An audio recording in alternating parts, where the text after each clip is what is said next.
প্রিয় দর্শক, green view clinic টেলিপ্রেসক্রিপশনের সরাসরি আয়োজন থেকে আপনাদের সবাইকে আমন্ত্রণ জানাচ্ছি। আপনারা জানেন যে চলছে স্টমাক ক্যান্সার অ্যাওয়ারনেস মাস। হ্যাঁ, আমরা আজকে কথা বলবো পাকস্থলীর ক্যান্সার করণীয় কি, প্রতিরোধ কিভাবে করা যায়, এই বিষয়ে আমরা বিস্তারিত জানবো। আমাদের সাথে আছেন ডক্টর একরামুল হক জোয়ারদার, তিনি সার্জারি ক্যান্সার বিশেষজ্ঞ, জাতীয় ক্যান্সার গবেষণা ইনস্টিটিউট ও হাসপাতাল। ডক্টর জোয়ারদার, আপনাকে স্বাগত আমাদের স্টুডিওতে। আপনাকে ধন্যবাদ। আমরা কিন্তু এমনিতে ক্যান্সার নিয়ে অনেক ভয় পাই, আর যদি হয় খাদ্য থলির মধ্যে ক্যান্সার, পাকস্থলী ক্যান্সার বা স্টমাক ক্যান্সার, তাহলে তো আমাদের ভয়ের আরও সীমাটা বেড়েই যায়। আমি যদি একটু পরিসংখ্যান জানতে চাই যে আমাদের দেশে বা পৃথিবীব্যাপী যে স্টমাক ক্যান্সারের আসলে হারটা কেমন? ধন্যবাদ। সারা পৃথিবীব্যাপী বিভিন্ন ক্যান্সার নিয়ে গ্লোবোকন, যেটা WHO-র অন্তর্ভুক্ত বা বিশ্ব স্বাস্থ্য সংস্থার অন্তর্ভুক্ত, গ্লোবোকন নিয়ে নানা রকম স্টাডি করা হয় এবং এটা সারা পৃথিবীব্যাপী এবং দেশভিত্তিকও করা হয়। তো পাকস্থলীর ক্যান্সার নিয়ে গ্লোবোকনের সর্বশেষ তথ্য অনুযায়ী এটি শনাক্তের দিক থেকে পঞ্চম একটি ক্যান্সার এবং মৃত্যুর দিক থেকেও এটি পঞ্চম। এবং সারা পৃথিবীতে প্রায় 9,60,000 মানুষ এই পাকস্থলীতে ক্যান্সারে আক্রান্ত হয়েছে এবং যাদের ভিতরে প্রায় 6,60,000 লোক মানুষ মারা গেছে। এবং অনুরূপভাবে যদি আমরা বাংলাদেশের তথ্য জানতে চাই, বাংলাদেশেও কিন্তু তথ্যটা খুবই ভয়াবহ এবং 2022-এর তথ্য অনুযায়ী প্রায় 8,300 জন মানুষ শনাক্ত হয়েছে পাকস্থলীর ক্যান্সারে, যাদের ভিতরে প্রায় 7,300 জন মারা গেছে, যেটি খুবই ভয়াবহ। এবং তাহলে যদি এরকমই হয় যে আপনার বাংলাদেশে 8,300 শনাক্ত হয়েছে, 7,300 মারা গেছে, তাহলে তো আমরা দেখি যে অলমোস্ট 90% মানুষ মারা গেছে। তাহলে এইটা কি আসলে আমরা কি এটা প্রতিরোধ করতে পারি না, বা এই ক্যান্সারটা হলেই কি মৃত্যু, এরকম আমরা বলতে পারি কি না? অবশ্যই। যতগুলো ক্যান্সার আছে তার ভিতরে পাকস্থলীর ক্যান্সার অন্যতম খারাপ একটি ক্যান্সার এবং যেটির মৃত্যু হার আসলে অনেক বেশি। কিন্তু অন্য সব ক্যান্সারের মতো পাকস্থলীর ক্যান্সারও চাইলে কিন্তু আমরা প্রতিরোধ করতে পারি বা শুরুতেই শনাক্ত করতে পারি। তো আমরা যদি প্রতিরোধ করতে চাই সেটি অবশ্যই ভালো, এবং প্রতিরোধ করতে পারলে একটি পরিবার এবং যিনি আক্রান্ত হচ্ছে সবাই সাধারণত নিরাপদ থাকতে পারে বা বেঁচে যেতে পারে। তো প্রতিরোধের অনেকগুলো উপায় আছে, তার ভিতর প্রথমে যদি আমরা বলি সেটি হচ্ছে যে সাধারণত খাদ্যাভ্যাসের একটি পরিবর্তন যদি আমরা করতে পারি। নানাবিধ খাবার আছে যেগুলো পাকস্থলীর ক্যান্সারের সঙ্গে জড়িত। আমি যদি একটু মেনশন করি, যেমন লবণাক্ত খাবার বা সল্টি ফুডস, দেন ধোঁয়াযুক্ত খাবার, প্রক্রিয়াজাতকরণ খাবার, তারপর কিছু কেমিক্যালযুক্ত খাবার থাকে যেমন নাইট্রাইট বা অ্যামাইনযুক্ত খাবার যদি খাওয়া হয় তাহলে কিন্তু পাকস্থলীর ক্যান্সারের ঝুঁকি অনেক বেড়ে যায়। তো আমরা যদি এই খাবারগুলো একটু অ্যাভয়েড করি তাহলে আমরা পাকস্থলীর ক্যান্সার থেকে দূরে থাকতে পারি বা নিরাপদ থাকতে পারি। এখানে কি যে খাবারগুলো আছে যে বাজারে ফরমালিন মিশ্রিত খাবার বা ধরেন কার্বাইড মিশ্রিত ফলমূল যেগুলো খাচ্ছি, এই যে কেমিক্যালগুলো যেটা মানে ফলে বা মাছে দেওয়া হচ্ছে ফরমালিন, এগুলো কি একটা কারণ? এগুলো কারণ হতে পারে এবং এগুলো নিয়েও আমাদের আরও বেশি গবেষণা দরকার। অনুরূপভাবে আমি প্রতিরোধের উপায় নিয়ে যদি আরও বলি, যে আপনারা জেনে থাকবেন যে হেলিকোব্যাক্টর পাইলোরি একটি ব্যাকটেরিয়া এবং যেটি দিয়ে সাধারণত পাকস্থলীর ক্যান্সার হয়ে থাকে। এই হেলিকোব্যাক্টর পাইলোরি ইরাডিকেশন যদি আমরা করি বা নির্মূল যদি করি তাহলে কিন্তু পাকস্থলীর ক্যান্সার থেকে আমরা কিছুটা নিরাপদ থাকতে পারি। এছাড়াও আপনারা জানেন যে বয়সের সাথে সাথে সব ক্যান্সারই সাধারণত বেড়ে যায়, বয়সে আমাদের কোনো হাত নাই, কিন্তু আমাদের আরও কিছু খাদ্যাভ্যাস, যেমন আমরা যদি অ্যালকোহল থেকে দূরে থাকি, যেমন স্মোকিং বা ধূমপান থেকে যদি বিরত থাকি, তাহলে কিন্তু পাকস্থলীর ক্যান্সার থেকে আমরা নিরাপদ বা সচেতন থাকতে পারি। এছাড়া আমরা যদি সবুজ, সতেজ এবং মিনারেলযুক্ত খাবার যদি আমরা বেশি বেশি গ্রহণ করি তাহলে, বা অর্গানিক খাবার যদি গ্রহণ করি তাহলে কিন্তু ক্যান্সার হওয়ার ঝুঁকি থেকে আমরা দূরে থাকতে পারি। এছাড়াও আরও অনেকগুলো কারণ আছে, যেমন স্থূলতা, এটি ক্যান্সারের একটি কারণ। আমরা যদি আমাদের ওজন নিয়ন্ত্রণে রাখি, আমাদের শরীরের উচ্চতা অনুযায়ী যদি আমরা ওজন নিয়ন্ত্রণে রাখতে পারি তাহলে কিন্তু আমরা পাকস্থলীর ক্যান্সার থেকে নিরাপদ থাকতে পারি। এছাড়া প্রতিরোধের আরেকটি খুব গুরুত্বপূর্ণ উপায় আছে, যেটি হচ্ছে যারা উচ্চ ঝুঁকিতে থাকেন তাদের জন্য একটা স্ক্রিনিং টেস্ট করা। স্ক্রিনিং না, আপনি যে কথা বলছিলেন যে আসলে যে প্রতিরোধী তো আসলে মূল বিষয়, যেহেতু ক্যান্সার হয়ে গেলে তো যদি আর্লি ডিটেকশন না হয়, আর্লি ডিটেকশন হলে কিন্তু তার সুস্থ হওয়ার সম্ভাবনা ভালো বা বেঁচে থাকার সম্ভাবনা অনেক বেড়ে যায়। স্ক্রিনিংটা একটা ইম্পর্টেন্ট। আর যে কথাটা বলছিলেন আপনি যে লাইফস্টাইল মডিফিকেশন, খাদ্যাভ্যাস, যেহেতু স্টমাক আমরা যা খাই সেটা কিন্তু স্টমাকে গিয়ে কিন্তু হজম যেটা শুরু হয়। তো সেক্ষেত্রে এইখানে যদি ভেজালযুক্ত খাবার থাকে বা যেসব ক্যান্সারের জন্য দায়ী খাবার থাকে, তাহলে ক্যান্সারটা আরো ক্যান্সার জীবন অবশ্যই ঝুঁকি বেড়ে যায়। একটি কথা আপনি বলেছেন যে এইচ পাইলোরি, জি জি, হেলিকোব্যাক্টার পাইলোরি। তো আমাদের একটা ধারণা আছে যে হেলিকোব্যাক্টার পাইলোরি স্টমাকের আলসার তৈরি করে, একটা ঘা তৈরি করে, যেটা আমরা গ্যাস্ট্রিক আলসার, পেপটিক আলসার অনেকে অনেক ভাষায় বলে। আসলে এইচ পাইলোরি তো আলসার করে, এই আলসারে ক্যান্সার হওয়ার সম্ভাবনা থাকে? ধন্যবাদ। এইচ পাইলোরিতে অবশ্যই এইচ পাইলোরি ক্যান্সার হওয়ার ঝুঁকি অনেক বাড়িয়ে দেয়, কারণ এইচ পাইলোরি একটি ইনফেকশন তৈরি করে। এছাড়াও যাদের গ্যাস্ট্রিক আলসার থাকে বা অ্যাট্রফিক গ্যাস্ট্রাইটিস বলি, একটি মেডিকেল টার্ম, যেখানে দীর্ঘমেয়াদী আলসার থাকে, অনেক বছর ধরে যদি আলসার থাকে, তাহলে তাদের পাকস্থলীর ক্যান্সার অনেক বেড়ে যায়। কারণ আলসারের কারণে রিপিটেড ইনফেকশন হয়ে পাকস্থলীর ভিতরে যে আবরণ থাকে বা লাইনিং এপিথেলিয়াম থাকে, সেটা সাধারণত চেঞ্জ হয়ে যায়, হয়ে এটা সাধারণত মেটাপ্লাসিয়া বলে এটি কোলনের মতো একটি লাইনিং এপিথেলিয়াম তৈরি হয়ে যায় রিপিটেড ক্ষত হতে হতে, যার কারণে তাদের ক্যান্সারের ঝুঁকি অনেক বেড়ে যায়। তো এই এইচ পাইলোরি কিন্তু এটার মূল কারিগর, এইচ পাইলোরি আসলে ইনফেকশনটা করে। সেক্ষেত্রে যেমন আমরা যারা আপনারা স্টোমাক ক্যান্সার যে রোগীগুলো পেয়েছেন, তারা দেখবেন সারা জীবনই কিন্তু গ্যাস্ট্রিক ওষুধ খেয়ে এসেছে। কারণ সিমটম তো ওই পেটে ব্যথা, গ্যাস, আমাদের পেটে কোনো ব্যথা বা গ্যাস, বুকে চাপ দিলে তো সবাই গ্যাস্ট্রিক ওষুধ খাচ্ছে, তারা কিন্তু দিনের পর দিন খেয়ে যাচ্ছে। তো এই যে স্টমাক ক্যান্সার বা পেপটিক আলসার, গ্যাস্ট্রিক আলসার, এটা আসলে বোঝার কোনো উপায় আছে কিনা? এখন তারপরে একটু বলে রাখি যে অতীতের তুলনায় এখন এইচ পাইলোরি ইনফেকশন দ্বারা পাকস্থলীর ক্যান্সারের হওয়ার ঝুঁকি যেটা অনেক কমে গেছে। কারণ কি, এখন অনেক উন্নত মানের এইচ পাইলোরির জন্য ট্রিটমেন্ট ব্যবস্থা এসেছে, যেটা সাধারণত করা হচ্ছে ট্রিপল ড্রাগ থেরাপি একটি অপশন। এছাড়াও সাধারণত রোগীরা সাধারণত প্রোটন পাম্প ইনহিবিটর যেগুলা রেগুলার কিন্তু খাচ্ছে, যার কারণে এইচ পাইলোরি দ্বারা ইনফেকশনের ঝুঁকিটা অনেক কমে গেছে এবং এইচ পাইলোরির কারণে ক্যান্সারের ঝুঁকিও কিন্তু এখন অনেক কমে গেছে। কিন্তু এখন আপনি যেটা বলেছেন, আমরা কিভাবে ডিফারেন্সিয়েট করব যে এটা কি পাকস্থলীর ক্যান্সারের ব্যথা নাকি আলসারের ব্যথা? অবশ্যই এটি কিন্তু আমরা সাধারণত জানতে পারি কিভাবে। প্রথমে যদি আলসারজনিত কারণে ব্যথা হয়ে থাকে, তাহলে সাধারণত খাবারের সাথে বা খাবার গ্রহণের সাথে কিন্তু এটি সম্পর্কযুক্ত থাকে। সাধারণত কি হচ্ছে যে খালি পেটে থাকলে তার অনেক বেশি ব্যথা করতেছে এবং খাওয়ার পরে কিন্তু ব্যথাটা কমে যাচ্ছে, এটি আলসারজনিত কারণে হতে পারে। আরেকটি যেটি হতে পারে যে এই ব্যথা কিন্তু কন্টিনিউয়াস থাকে না, এটি সাধারণত খাবারের বললাম যে খালি পেটে থাকলে হতে পারে। এছাড়া এই ব্যথা কিন্তু পেটের থেকে অনেক সময় পিছনের দিকে চলে যায়, যেটাকে আমরা রেডিয়েশন বলি। এই ব্যথা কিন্তু পিছনের দিকে চলে যায়, কিন্তু পাকস্থলী ক্যান্সারের ব্যথাটা কিন্তু পিছনের দিকে যায় না। এবং এই আলসারজনিত কারণে যদি ব্যথা হয়ে থাকে, তাহলে যদি সে প্রোটন পাম্প ইনহিবিটর বা ওমিপ্রাজল বা ইসোমিপ্রাজল জাতীয় ঔষধ যদি গ্রহণ করে থাকে, তাহলে কিন্তু তার ব্যথাটা কমে যাচ্ছে। কিন্তু পাকস্থলী ক্যান্সারের ব্যথা কিন্তু কন্টিনিউয়াস থাকতেছে, এটি সাধারণত মানে এই ওষুধ খাওয়ার পরও তার রিলিভ হচ্ছে না, তখন আমাদেরকে বুঝতে হবে যে এটা একটু আমাদের মেডিকেলের ভাষায় যদি বলি যে কন্টিনিউয়াস ডাল অ্যাক্টিং একটি পেইন, এটা এপিগ্যাস্ট্রিক রিজনে কিন্তু হইতে থাকে। তাহলে এখানে আমি আপনার কাছে কথা প্রসঙ্গে একটা প্রশ্ন আমার কাছে চলে আসলো যে ওমিপ্রাজল, ইসোমিপ্রাজল বা পিপিআই আমাদের দেশে বর্তমান সময় একটা ধারণা হয়েছে যে গ্যাস্ট্রিক ওষুধ কিন্তু সে খেয়ে যাচ্ছে, সবসময় খেয়ে যাচ্ছে।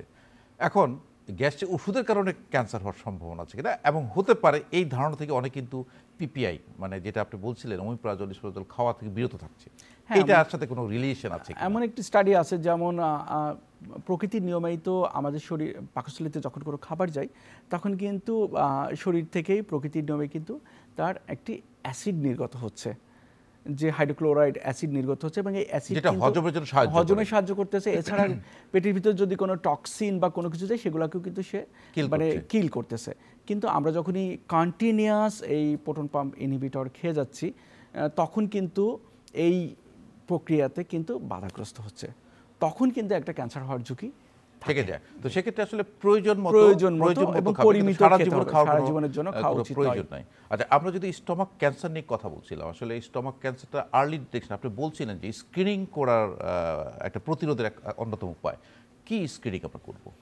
আচ্ছা, তার আগে বলতে চাই যে স্ক্রিনিং কি। স্ক্রিনিং হচ্ছে কোনো একটি ক্যান্সার প্রকাশিত হওয়ার আগেই বা লক্ষণ বা উপসর্গ প্রকাশিত হওয়ার আগেই যদি সেই ক্যান্সারটাকে আমরা শনাক্ত করতে পারি, সেটাকে সাধারণত স্ক্রিনিং বলে। এটি একটি মেডিকেল পরীক্ষা। এখন স্ক্রিনিং আমরা কাদের করব? স্ক্রিনিং করব তাদেরই যাদের উচ্চ ঝুঁকি আছে পাকস্থলী ক্যান্সারে, বিশেষ করে যাদের পারিবারিক ইতিহাস আছে, বাবা মা ভাই বোন ছেলে মেয়ে যাদের আক্রান্তের ইতিহাস আছে তাদের ক্ষেত্রে আমরা করব। তারপরে যাদের বয়স সাধারণত 40 বা 50-এর বেশি হয়ে গেছে তাদেরকে আমরা স্ক্রিনিং করতে পারি। এছাড়া যাদের কিছু হেরিডিটরি ডিফিউজ গ্যাস্ট্রিক ক্যান্সার আছে বা যাদের ফ্যামিলিয়াল অ্যাডিনোম্যাটাস পলিফোসিস বলি একটি মেডিকেল টার্ম, এই জাতীয় রোগ যাদের আছে তাদেরকে আমরা স্ক্রিনিং করব। এছাড়া যাদের জেনেটিক মিউটেশন থাকে, জেনেটিক মিউটেশন ক্যান্সারের অন্যতম কারণ, বিশেষ করে BRCA2 জিনের বা P53 জিনের যদি মিউটেশন থাকে তাহলে তাদের ক্ষেত্রে সাধারণত আমরা স্ক্রিনিং টেস্ট করব। তো সেই স্ক্রিনিংটা কি? স্ক্রিনিংটা হচ্ছে খুবই সিম্পল, সেটা হচ্ছে যে আমরা এন্ডোস্কোপি করে, একটি আপার যায় এন্ডোস্কোপি করে কিন্তু আমরা একটা স্ক্রিনিং করতে পারি এবং যদি কোনো সাসপেক্টেড কোনো লিশন থাকে তাহলে সেখান থেকে আমরা কিন্তু সাধারণত একটা বায়োপসিও নিয়ে আসতে পারি এবং সেটি দিয়ে কিন্তু আমরা কনফার্ম হতে পারি যে তার পাকস্থলীতে কোনো ক্যান্সার আছে কিনা। তাহলে সেক্ষেত্রে যারা উচ্চ ঝুঁকিতে আছে ক্যান্সার হওয়ার তাদেরকে আপনার এন্ডোস্কোপির মাধ্যমে স্ক্রিনিং করতে পারি। এটা কতদিন পর পর করা উচিত? এটি সাধারণত এন্ডোস্কোপি সেটা 5 বছর পর পর সাধারণত করা উচিত। 5 বছর পর পর করা উচিত এবং জেনে নেওয়া উচিত যে কোনো অ্যাবনর্মাল কোনো গ্রোথ আছে কিনা। আচ্ছা ডাক্তার জোয়াদ, চলছে তো আসলে স্টমাক ক্যান্সার অ্যাওয়ারনেস মাস, এটা সচেতনতার উপর আমরা কিন্তু আলোচনা করছি, আমাদের দর্শকরা যেন আরো সচেতন হয় স্টমাক ক্যান্সারের ব্যাপারে। স্টমাক ক্যান্সার আসলে কয় ধরনের হয়ে থাকে সাধারণত? আচ্ছা, স্টমাক ক্যান্সার যদি আমরা নানানভাবে এটাকে ক্লাসিফাই করতে পারি, যদি আমরা লোকেশন অনুযায়ী বলি সাধারণত এটি গ্যাস্ট্রোইসোফেজিয়াল জাংশন, যেটা একদম পাকস্থলীর উপরের অংশ হতে পারে, তারপরে পাকস্থলীর বডি বা ফান্ডাস এখানে হতে পারে, আবার নিচের দিকে পাইলোরিক অ্যান্ট্রাম এটা সাধারণত লোকেশন অনুযায়ী হতে পারে। এছাড়া হিস্টোলজিক্যালি কিন্তু অনেক ধরনের হতে পারে, বিশেষ করে তার ভিতরে সবথেকে বেশি হচ্ছে অ্যাডিনোকার্সিনোমা সবথেকে বেশি। এছাড়া আরও অনেক ধরনের প্যাপিলারি কার্সিনোমা হতে পারে, মিউসিনাস টাইপের ক্যান্সার হতে পারে, যেগুলো সাধারণত আমার দর্শক শ্রোতারা ওনাদের জন্য একটু কঠিন হয়ে যাবে, কিন্তু হিস্টোলজিক্যালি সাধারণত নানান ধরনের ক্যান্সার কিন্তু হতে পারে। আচ্ছা, আর এছাড়া আরও যেটা হতে পারে যে লোকালাইজড ক্যান্সার হতে পারে, যেটা শুধু পাকস্থলীতেই সীমাবদ্ধ। আরেকটা হচ্ছে মেটাস্টাসিস বা দূরবর্তী কোথাও ছড়িয়ে যেতে পারে বা অ্যাডভান্স গ্যাস্ট্রিক ক্যান্সার হতে পারে। তো সেক্ষেত্রে ধরেন ক্যান্সার যে লক্ষণগুলো নিয়ে আসলো বা যারা উচ্চ ঝুঁকিতে আছে আপনার এন্ডোস্কোপি করলেন, নিশ্চিত হন কি করে যে তার ক্যান্সার হয়েছে? আমরা সাধারণত পেশেন্টের লক্ষণ যখন আমরা পাই তখন পেশেন্টকে প্রথমেই আমরা বলি যে তার একটা আপারজাই এন্ডোস্কোপি করতে, এবং যদি কোনো সাসপেক্টেড লিশন থাকে তাহলে এন্ডোস্কোপিক বায়োপসি, কারণ বায়োপসি একমাত্র কনফার্ম করতে পারে যে এটি কি আসলে ক্যান্সার নাকি অন্য কোনো ক্ষত। আর এই তো আধুনিক বিশ্ব কিন্তু ক্যান্সারের বিরুদ্ধে কিন্তু যুদ্ধ ঘোষণা করেছে। অনেক ক্যান্সার কিন্তু আধুনিক চিকিৎসা আছে, টার্গেটেড কেমোথেরাপি, সিলেক্টিভ কেমোথেরাপি, এবং অনেক কিছু আছে। আমরা আগে জানতাম ক্যান্সার ভালো না, এখন কিন্তু আমরা শুনেছি অনেক ক্যান্সার ভালো হয়ে যায়। তো এই স্টমাক ক্যান্সারের আসলে ট্রিটমেন্ট প্রোটোকলগুলো কি কি? হ্যাঁ, ধন্যবাদ। সব ক্যান্সারই আসলে মাল্টিডিসিপ্লিনারি অ্যাপ্রোচ, একক কোনো ডক্টর দ্বারা এটা সাধারণত চিকিৎসা করা হয় না। অনুরূপভাবে পাকস্থলীর ক্যান্সারও কিন্তু কয়েকটা ফ্যাক্টরের উপর ডিপেন্ড করতেছে এবং তার আগে একটি মাল্টিডিসিপ্লিনারি টিম। একজন দর্শক আমাদের সাথে যুক্ত হয়েছেন, আমরা ফোন করলেন। হ্যালো হ্যালো দর্শক, কে আছেন আমাদের সঙ্গে? আপনার নাম পরিচয় বলে আপনার সমস্যার কথাটি বলুন। আমার নাম সোয়েব। জি, আমি মেহেরপুর থেকে বলছি। জি, আমি এই সম্পর্কে একটু জানতে চাচ্ছিলাম। জি জি বলুন, আপনার সমস্যার কথাটি বলুন, আমরা শুনতে পাচ্ছি। সমস্যাটা হচ্ছে এই বিষয়ে জানতে চাচ্ছিলাম, পাকস্থলী ক্যান্সারের কোন লক্ষণগুলো সাধারণ গ্যাস্ট্রিক বা অ্যাসিডিটির সাথে মিল থাকতে পারে? সেগুলো আমরা আগেই আলোচনা করেছি। আচ্ছা, আমরা কিন্তু এই বিষয়টি আলোচনা করছিলাম যে সাধারণ গ্যাস্ট্রিক আর স্টোমাক ক্যান্সার দুটার যে ডিফারেন্সিয়েটিং পয়েন্টগুলো যে কিভাবে আমরা আলোচনা করছি। এছাড়া আপনি অনুষ্ঠানটি আমাদের সঙ্গেই থাকুন, আপনি নিশ্চয়ই জানতে পারবেন। কোনো স্পেসিফিক প্রশ্ন থাকলে আপনি বলতে পারেন। আরেকটা বিষয় জানতে চাচ্ছিলাম, সেটা হচ্ছে বাংলাদেশের মানুষের জন্য পাকস্থলী ক্যান্সারের ঝুঁকি কিভাবে বাড়ছে এবং কিভাবে সাধারণ মানুষ ক্যান্সারের ঝুঁকি সম্পর্কে সচেতন হতে পারে। যে ফয়েজ, আপনাকে অনেক ধন্যবাদ, আপনি আমাদের সঙ্গেই থাকুন, আমরা এই বিষয়ে আলোচনা করছি, আবারও করব। আমরা আসলে দর্শকের প্রশ্নটা যে যদি আমরা একটু আলোকপাত করি, যে উনি জানতে চেয়েছেন আমরা কিভাবে বাংলাদেশে প্রিভেন্ট করতে, এটা আমরা আলোচনা করছি যে খাদ্যাভ্যাস, লাইফস্টাইল, অ্যালকোহল থেকে দূরে থাকতে হবে, স্মোকিং থেকে দূরে থাকতে হবে, এই জিনিসগুলো করলে স্ক্রিনিং প্রোগ্রামটা যেটা আমরা বলছিলাম যে যারা ঝুঁকি থেকে 5 বছর পর একটা এন্ডোস্কোপির মাধ্যমে তুমি জানতে পারেন যে তার ক্যান্সার আছে কিনা। আমার মনে হয় যে এই বিষয়গুলো স্টোমাক ক্যান্সার প্রতিরোধের অন্যতম উপায় হিসেবে আমরা বিবেচনা করছি। তো আমরা যে প্রসঙ্গে ছিলাম, আপনি বলছিলেন যে স্টোমাক ক্যান্সারের চিকিৎসা পদ্ধতি নিয়ে আপনি বলছিলেন। আমি তো কিছুটা আলোচনা করেছি, কিন্তু এটার চিকিৎসা পদ্ধতি আসলে নির্ভর করে কয়েকটি ফ্যাক্টরের উপরে। সেই ফ্যাক্টরগুলো একটু জানা দরকার। বিশেষ করে স্টোমাক ক্যান্সার কোন স্টেজে আছে, এটা কি আর্লি স্টেজ নাকি অ্যাডভান্স স্টেজ, এটার উপর ডিপেন্ড করবে। দেন এটা লোকেশনের উপর ডিপেন্ড করবে, যে আমি আগেই লোকেশন বলেছি যে এটা কি প্রক্সিমাল নাকি ডিস্টাল, মানে পাকস্থলীর নিচের দিকে নাকি উপরের দিকে ক্যান্সার, নাকি বডিতে ক্যান্সার, সেটার উপর নির্ভর করতে পারে। তারপরে এটার হিস্টোলজিক্যাল গ্রেডের উপর নির্ভর করে, যেটা আমরা আগেই কনফার্ম হয়েছি যে এটা ক্যান্সার, এবং সেটা শুধু গ্রেডের উপর নির্ভর করবে। তাছাড়া রোগীর চিকিৎসা পদ্ধতি নেওয়ার সক্ষমতা বা শারীরিক অবস্থাও কিছুটা দায়ী, এবং তাছাড়া আমরা তার চিকিৎসা করার জন্য যে আমাদের যে অ্যাভেলেবিলিটি সব কিছু, যেটা মানে প্রপার সব কিছুর ব্যবস্থা আছে কিনা সেটার উপর মানে কোমরবিড কন্ডিশনের সাথে ডায়াবেটিস থাকে, প্রেসার থাকে, রোগীর ফিজিক্যাল কন্ডিশনের উপরে এগুলো তো আপনাদের বিবেচনায় আনতে হয়। জি, এগুলো সব কিছুর উপর নির্ভর করবে। এবং আমরা যদি এটাকে প্রথমত ভাগ করি, তাহলে প্রথমত চিকিৎসা হচ্ছে, যদি এটা প্রাথমিক পর্যায়ে থাকে তাহলে সাধারণত আমরা সার্জারি করব। এবং সেই সার্জারিটা কি করব, যদি নিচের দিকে থাকে, দূরবর্তী অংশে নিচের দিকে বা ডিস্টাল গ্যাস্ট্রিক ক্যান্সার থাকে, তাহলে সাধারণত আমরা আংশিক পাকস্থলীর আংশিক কেটে ফেলে আমরা পাকস্থলীর সঙ্গে নিচের অংশে আমরা জোড়া লাগিয়ে দিই। এটাকে আমরা সাধারণত পার্শিয়াল গ্যাস্ট্রেক্টমি বলি। কিন্তু যদি এটা বডিতে থাকে, মানে স্টোমাকের উপরের অংশে বা বডিতে থাকে, তাহলে সেক্ষেত্রে কিন্তু আমাদের পুরো পাকস্থলী অপসারণ করে ফেলতে হয় বা টোটাল গ্যাস্ট্রেক্টমি বলি। এই দুটো সাধারণত অপারেশনের পদ্ধতি, এবং এর ক্ষেত্রেও কিন্তু আমরা খাদ্যনালীর সঙ্গে যে অবশিষ্ট অংশ থাকছে সেগুলোকে আমরা জোড়া লাগিয়ে কন্টিনিউটি করতেছি। কিন্তু যদি এটি অ্যাডভান্স গ্যাস্ট্রিক ক্যান্সার হয়ে থাকে বা যদি দূরবর্তী কোথাও ছড়িয়ে যেয়ে থাকে, তাহলে সেই ক্ষেত্রে কিন্তু প্রথমেই সার্জারি না, প্রথমেই কিন্তু আমরা তাকে কেমোথেরাপি দিব। সেটাকে আমরা সাধারণত নিও অ্যাডজুভেন্ট কেমোথেরাপি বলি।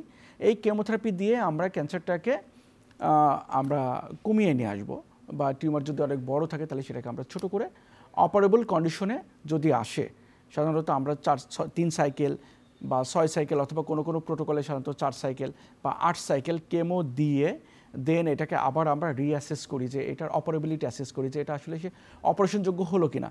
যদি অপারেশনযোগ্য হয় তখন আমরা তার অপারেশন করে দিব। এটি দুটো পদ্ধতি গেল। এছাড়াও আমরা যদি প্রথমেই অপারেশন করি, তাহলে অপারেশনের পরে কিন্তু তার অ্যাডজুভেন্ট কেমোথেরাপি কিন্তু লাগে। এটা সাধারণত ক্যান্সারের স্টেজের উপর ডিপেন্ড করে, প্যাথোলজিক্যাল স্টেজের উপর ডিপেন্ড করে পরবর্তীতেও কিন্তু তার কেমোথেরাপি লাগে। এছাড়াও রেডিওথেরাপি লাগতে পারে। তাছাড়া আপনি যেটা বলেছেন আধুনিকতম চিকিৎসা পদ্ধতি যেগুলো, বিশেষ করে টার্গেটেড থেরাপি, ইমিউনোথেরাপি, এগুলো কিন্তু আমরা দিতে পারি। তো এখানে একটা জোরদার একটা প্রসঙ্গ চলে আসে, যে আপনি বলছেন যে সার্জারি যদি খুব আর্লি স্টেজে আসে, এটা সার্জারি।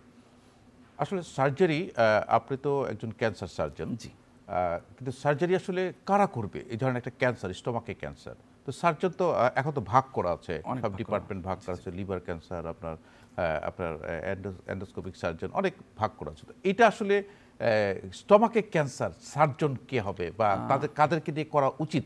এটা খুবই গুরুত্বপূর্ণ একটি কোশ্চেন, কারণ ক্যান্সারের চিকিৎসা পদ্ধতি নির্ভর করে কিন্তু তার প্রপার অপারেশনের উপরে। বিকজ অপারেশনে কিন্তু তার কয়েকটা ফ্যাক্টর দরকার, বিশেষ করে তার মার্জিন ক্লিয়ার কিনা বা অ্যাপ্রোপ্রিয়েট মার্জিন, ফ্রি মার্জিন আছে কিনা, সেটা একটি ফ্যাক্টর। দ্বিতীয়ত হচ্ছে তার লিম্ফোভাস্কুলার ক্লিয়ারেন্স, যেটি সাধারণত কারণ একজন রোগী কেন একজন ক্যান্সার সার্জনের কাছে যাবে? ক্যান্সার সার্জনের কাছে এই জন্য যাবে যে ক্যান্সার সার্জনই কিন্তু তার একমাত্র এই তার যে ট্রিটমেন্ট, যে সার্জারির যে প্রোটোকল, সেটা কিন্তু প্রপারলি মেনটেন করে। বিশেষ করে তার appropriate margin clearance, appropriate lymphovascular clearance. কারণ আমি যদি এডুকেট লিম্ফ নোড না নিয়ে আসি, তাহলে তার প্রপার স্টেজিং হবে না। আর প্রপার স্টেজিং না হলে তার কিন্তু প্রপার চিকিৎসা, মানে সার্জারি পরবর্তী চিকিৎসাগুলো কিন্তু প্রপারলি হবে না। কারণ এই পরবর্তী অ্যাডজুভেন্ট যে থেরাপিগুলো, সেগুলো কিন্তু স্টেজের উপর ডিপেন্ড করেই কিন্তু তার দেওয়া হয়। এখানে তো একটা কথা রয়ে গেল, যদি আপনি ধরেন স্টোমাক ক্যান্সার, স্টোমাক টিউমারটা আপনি রিমুভ করলেন, পাশে তার লিম্ফ নোড ইনভলভ আছে, এই লিম্ফ নোড ক্লিয়ারেন্স করলেন না আপনি, তাহলে তো এটা অপারেশন করে তো লাভ হচ্ছে না, তাহলে লিম্ফ নোড থেকে তো আবার সেটা হচ্ছে স্প্রেড করে যাবে। ক্লিয়ারেন্সের একটা বিষয় থাকে। এটা আসলে যারা এই ক্যান্সার নিয়ে কাজ করেন তাদের ক্ষেত্রেই এটা আসলে বোঝাটা সবচেয়ে সহজ হয়, যে কিভাবে এবং এটা লিম্ফ নোডের ক্ষেত্রে কিন্তু আমরা আগে করা হতো শুধু স্টোমাকের অপারেশনটুকুই করা হতো। এখন কিন্তু লিম্ফ নোড ডিসেকশন, ধন্যবাদ যে আপনি একটা ভালো কথা মেনশন করেছেন, কারণ এখন কিন্তু D2 লিম্ফ নোড ডিসেকশন করা হচ্ছিল। D2 মানে স্টোমাকের চারিপাশে যে লিম্ফ নোড থাকে, সেই স্টেশন থাকে, সেখানে কিন্তু আমরা D2 লিম্ফ নোড ডিসেকশন করা হচ্ছিল। কিন্তু এখন কিন্তু আবার D3 লিম্ফ নোড ডিসেকশনও কিন্তু করা হচ্ছে। তাতে কি হচ্ছে, রুগীর রিকারেন্স রেট অনেক কমে যাচ্ছে, রুগীর সার্ভাইভাল বা রুগীর বেঁচে থাকার সম্ভাবনা কিন্তু অনেক বেড়ে যাচ্ছে। তা আমার মনে হয় কি এই বিষয়টা আমরা একটু গুরুত্ব দেওয়া উচিত যে আসলে কোথায় যেতে হবে, কোথায় চিকিৎসা নিতে হবে, এই প্রক্রিয়াটা কিন্তু জানা উচিত। কারণ প্রপার চিকিৎসা না করে যে অপারেশন করলো তারপর ক্যান্সার রয়ে গেল। আচ্ছা ডাক্তার জোয়ারদার, একটা কোশ্চেন আপনার কাছে, যে আপনি বলেছেন যে আমরা টোটাল গ্যাস্ট্রেক্টমি করে দিব, মানে যদি টিউমারটা বডিতে থাকে, ফান্ডাসে থাকে, বলছিলেন আপনি। আমি টোটাল গ্যাস্ট্রেক্টমি করলাম, আমার স্টমাক থাকলো না বডিতে, স্টমাকের ফাংশন করবে কে, কিভাবে কাজ করবে বডি? টোটাল গ্যাস্ট্রেক্টমি করলে সাধারণত স্টোমাক অংশটুকু পুরাটাই রিমুভ করে ফেলা হয়, কিন্তু আমরা সাধারণত জেজুনাম, যেটা আসলে ক্ষুদ্র অন্ত্রের একটি অংশ, আমরা জেজুনাম নিয়ে এসে ইসোফেগাস যেটা থাকে খাদ্যনালীর সঙ্গে সাধারণত আমরা জোড়া লাগিয়ে দিই, যেটাকে ইসোফেগো জেজুনাস্টমি বলে। এখন শরীরের কিন্তু সহনীয় ক্ষমতা অনেক বেশি। স্টোমাকে একটি কি ছিল, একটি রিজার্ভার ছিল যেখানে সাধারণত খাবার আসতো, রিজার্ভ হতো, এবং সেই সাথে এটি পাচন প্রক্রিয়াতেও কিন্তু শুরু হতো এখান থেকেই। কিন্তু যখন এটি থাকতেছে না, এই জেজুনাম কিন্তু আস্তে আস্তে আস্তে আস্তে কিন্তু তার ভিতরে চেঞ্জ হয়ে, প্রাকৃতিকভাবে চেঞ্জ হয়ে কিন্তু পাকস্থলীর মতোই কাজ করা শুরু করে দেয় একটি সময়ের সাথে। মানে এটা আসলে সময়ের সাথে সে অ্যাডজাস্ট করে ফেলে, তাকে ওইভাবে কাজ করতে হয়। তো সেই ক্ষেত্রে প্রাথমিক পর্যায়ে আমরা রোগীকে কিছু পরামর্শ দিয়ে থাকি, যেমন রোগীকে আমরা বলি যে একবারে অনেক খাবার খাওয়া যাবে না, কারণ পাকস্থলীতে অনেক খাবার খেতে পারতো এবং সেটা রিজার্ভ করতে পারতো, কিন্তু এখন তার রিজার্ভারটা কিন্তু ইনিশিয়াল স্টেজে থাকতেছে না। এই জন্য আমরা রোগীকে বলি যে বারবার অল্প অল্প করে খাবার খেতে, এবং এই পাকস্থলী পুরা রিমুভ করার পরে কিন্তু তার কিছু প্রবলেম হয় ইনিশিয়ালি, যেমন তার পুষ্টিগত কিছু ডেফিসিয়েন্সি হয়, বিশেষ করে ভিটামিন B12 এবং অন্যান্য ভিটামিন বা মিনারেলের ডেফিসিয়েন্সি হয়। এই জন্য আমরা সাধারণত খাদ্যাভ্যাসের সঙ্গে এগুলো একটু যোগ করে দেই, এবং এই জাতীয় বিশেষ করে ভিটামিন B12, ফলিক অ্যাসিড জাতীয় খাবার আমরা বেশি বেশি খেতে বলি।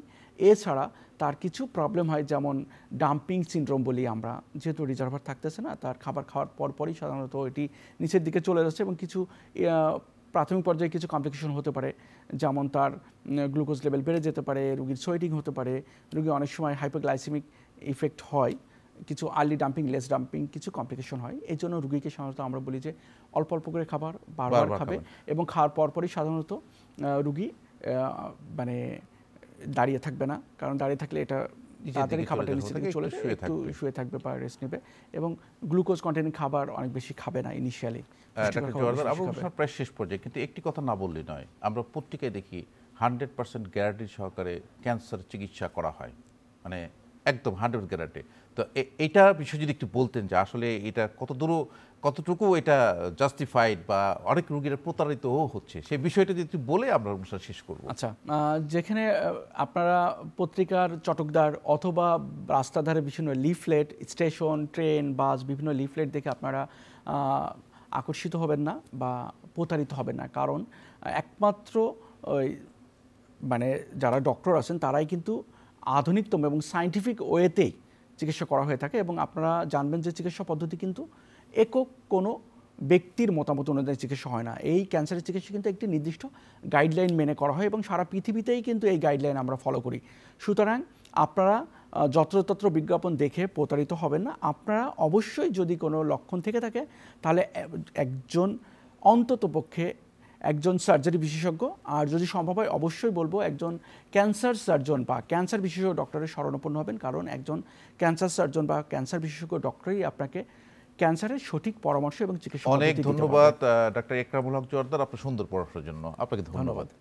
প্রিয় দর্শক, আসলে অপচিকিৎসা বা চটকদার বিজ্ঞাপন দেখে প্রতারিত হবেন না। স্টমাক ক্যান্সার হলে একজন বিশেষজ্ঞ চিকিৎসক, বিশেষ করে ক্যান্সার বিশেষজ্ঞ চিকিৎসক দেখাবেন, এবং তাদের যে চিকিৎসা, অত্যাধুনিক চিকিৎসা পদ্ধতির মাধ্যমে যদি আর্লি স্টেজে স্টমাক ক্যান্সার ধরা পড়ে, সম্পূর্ণভাবে ভালো হওয়ার সুযোগ থেকে যাচ্ছে। দর্শক, ভালো থাকুন, সুস্থ থাকুন, শুভকামনা সকলের জন্য।